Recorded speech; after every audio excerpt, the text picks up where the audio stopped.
This sunset is beautiful. I had the privilege of seeing this in real life a couple weeks ago, and yet the most memorable sunset that I've ever seen is this one. But this is just a square.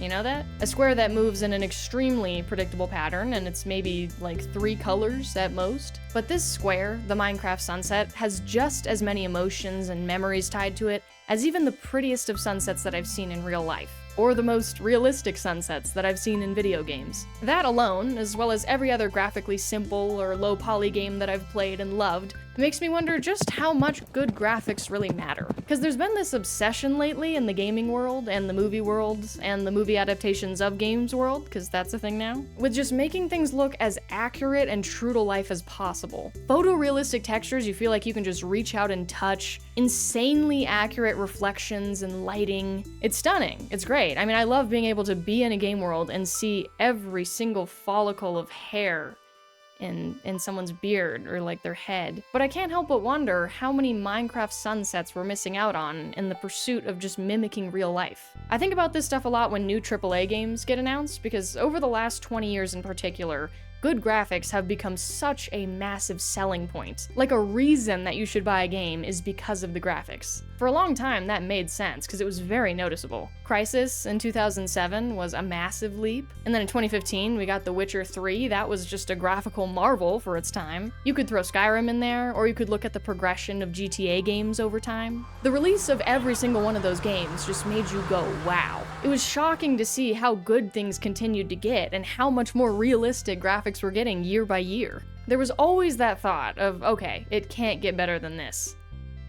And then it always would. Nowadays, graphics are improving in such small increments that it's not really even noticeable, because there's a ceiling, and we've hit it. Realism can only get so realistic. I actually feel kind of stupid when a game's advertising how amazing the graphics are on a new console or something, and then they put them side by side. They got the little moving screen to show the difference, and you just look at it and it looks literally the exact same. Like identical.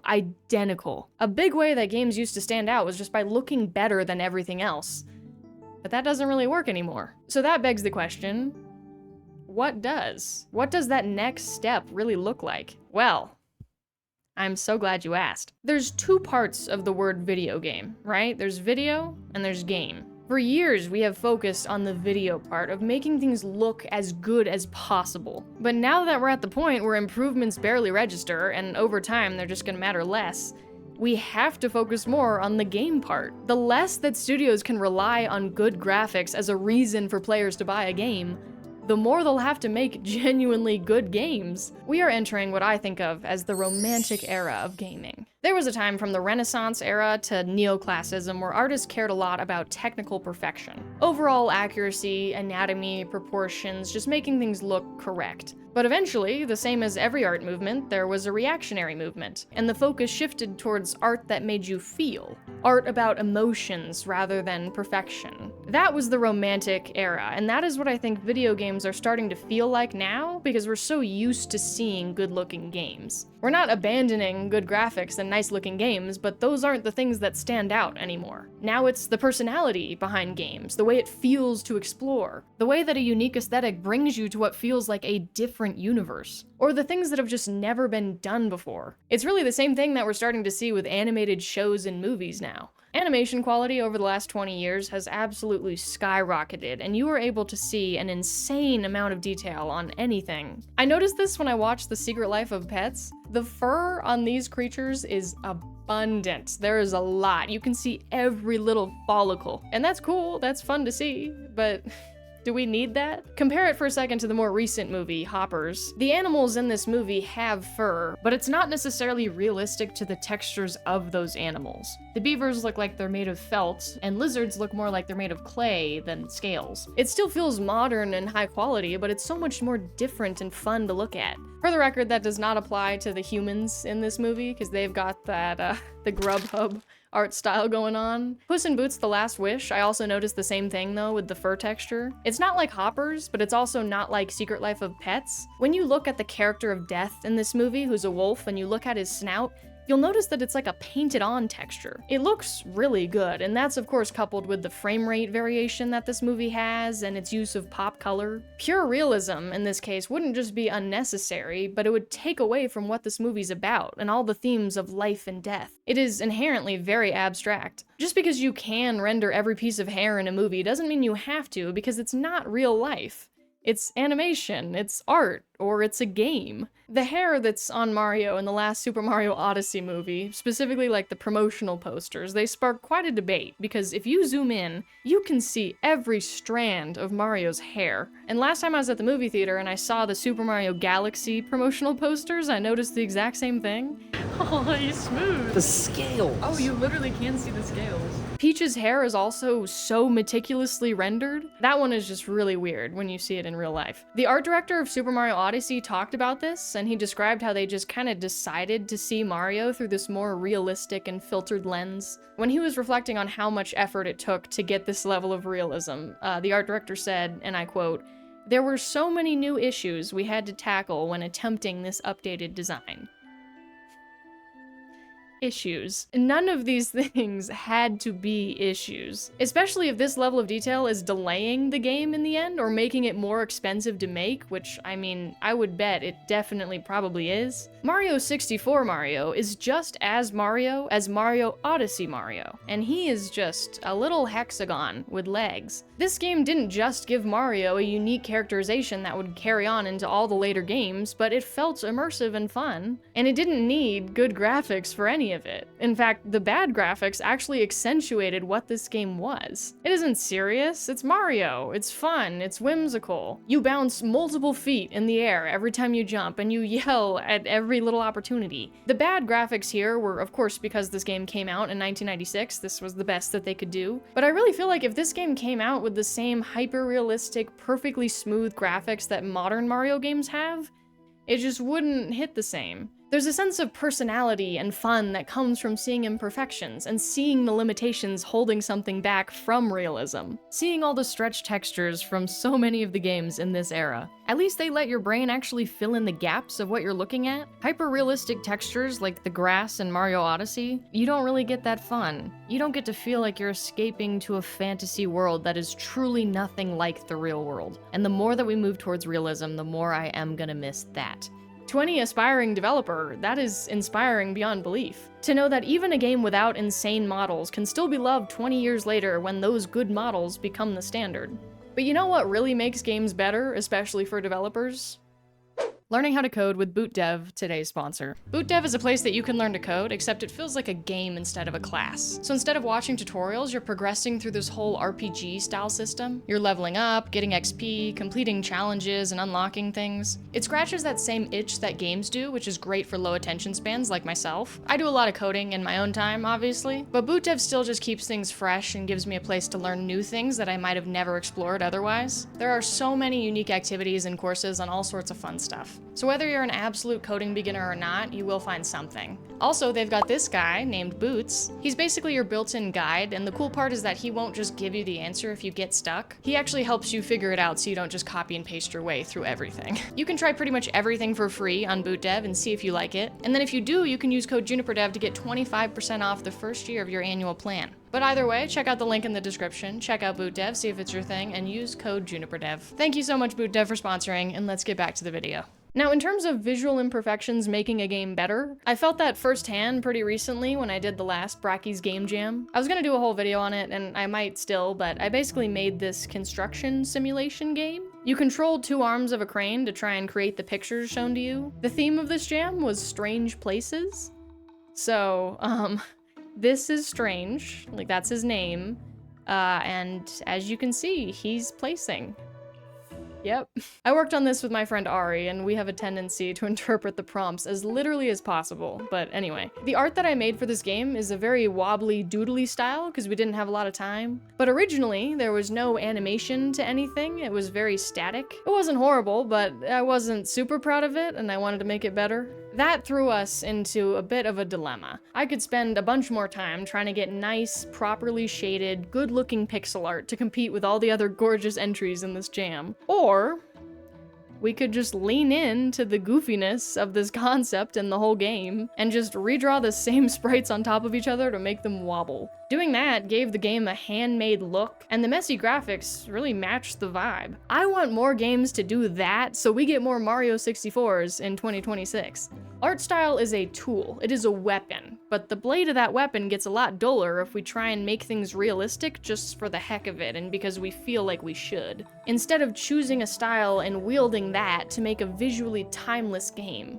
Like this raccoon game that just came out, I'm seeing it all over my Instagram feed, called Funny Raccoon Game. It takes one look at this game to know what the experience is gonna be like, both narratively and obviously aesthetically. It's breaking so many pixel art rules. There's pixels of all different sizes, those are called mixels. This was so on purpose and it's so funny. And this doesn't just apply to whimsical, funny games, right? I think about the painterly feel of Grease, or the blood-stained chaos of Ultra Kill, or Cuphead, everything about Cuphead. Cuphead literally hired artists to recreate 1930s animation techniques from scratch, hand-drawn, on paper, and it is one of the most standout games that I've ever seen.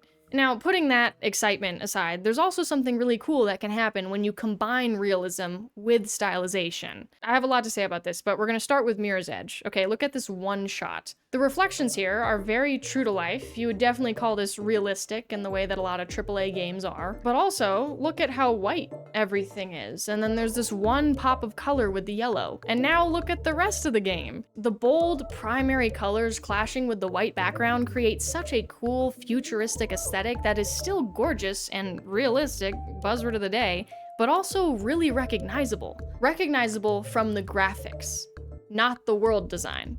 Okay, this is an important distinction because when you look at a lot of other AAA games, they do look different, right? Red Dead Redemption 2 looks nothing like Cyberpunk. You can easily tell them apart at a glance. But that's because of the world itself and the combination of different pieces of art that are telling you a story. Cyberpunk takes place in a very cyber city, and Red Dead sure feels like early 1900s America.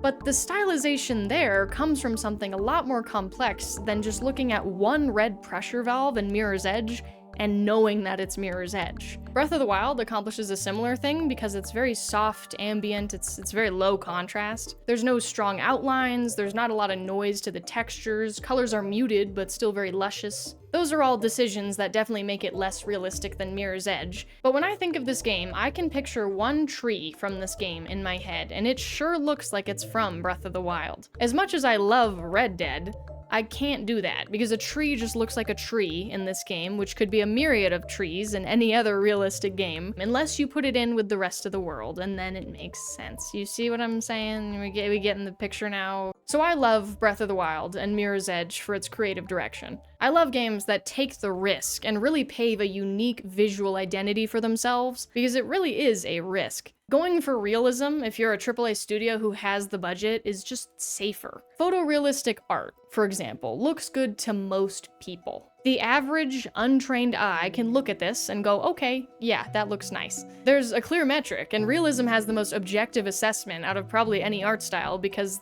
it's just how close the thing matches real life. So it makes sense why a lot of AAA studios go for it if they can, because it'll probably land. But art that's heavily stylized or not like anything you've seen before is so much more subjective. I think that this art from Okami is gorgeous, but I do not like the art from that one, like, Walking Dead game. And I know that some of you guys will disagree with me on that one because that's just the risk that comes with experimenting with style. So the next logical question here, not really, but I don't have a better transition, is do good graphics, more realistic graphics, make you more immersed? Immersion is just how believable a world feels to a player and how well it engages your senses to make you forget that you're sitting in a chair playing a game. That does come from realism, but that doesn't just mean graphics. The type of realism that creates immersion comes from how well a world adheres to its own rules, even if they are fictional. Even something like the Harry Potter universe feels more realistic when characters are limited by their own magic, or when the rules of magic are universal and they hold to some logic even if it is fantasy.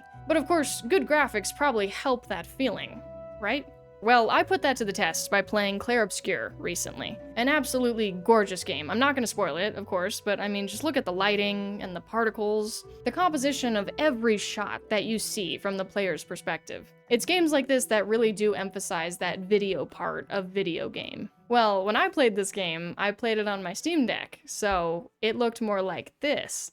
There's a lot of funny things happening with the lighting. All the shadows are like visibly pixelated. At first, I was not too sure about my decision to play on the Steam Deck for this. The graphics were honestly distracting, and I felt like it was ruining my immersion in this grand world. But the more that I played, the more that feeling went away. I stopped noticing the pixelated shadows. I began to see them so much that it just felt normal. If I went an hour uninterrupted, locked in, I felt just as immersed as I did on any other beautifully realistic screen. Now, eventually, I got the chance to switch over to my PC for a little bit, and my first thought, not gonna lie, was, wow, this looks a lot better. My eyes were less strained trying to make out distant pixels on the horizon. Characters that I thought were ugly were actually really hot. It was great.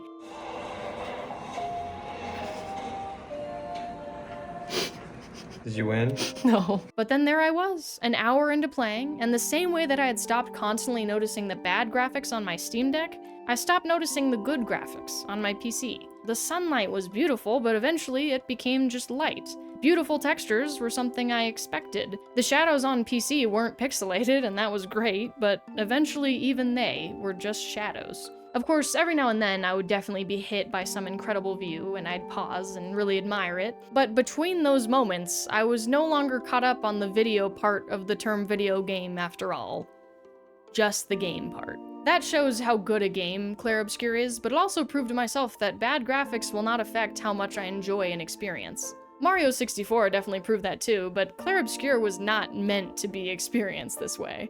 It was created with powerful orchestras in the background and choruses because that's what makes sense for a gorgeous game. But the reality is that Clair on a bad screen still made me feel something. Mario 64's Hexagon of a Man still made me feel something. And that square, that little square across the Minecraft horizon, still makes me feel something. I think we're at an interesting turning point with graphics right now that really is going to push us into that romantic era that I talked about. I'm calling it now, but I think we're going to get a lot more AAA games that follow in the artistic footsteps of indie games. That's my prediction. I did not predict NVIDIA's new AI thing that just came out. I was going to talk about that in this video, but, you know, I think it's better we focus on all the good things that are going to come from the graphical plateau that we're at, because it's very interesting, and we haven't really hit that before with a lot of media. I think a lot of cool stuff is gonna come from it. But all that said, thank you so much for watching, subscribe if you want to, and I will see you in the next one. Bye bye!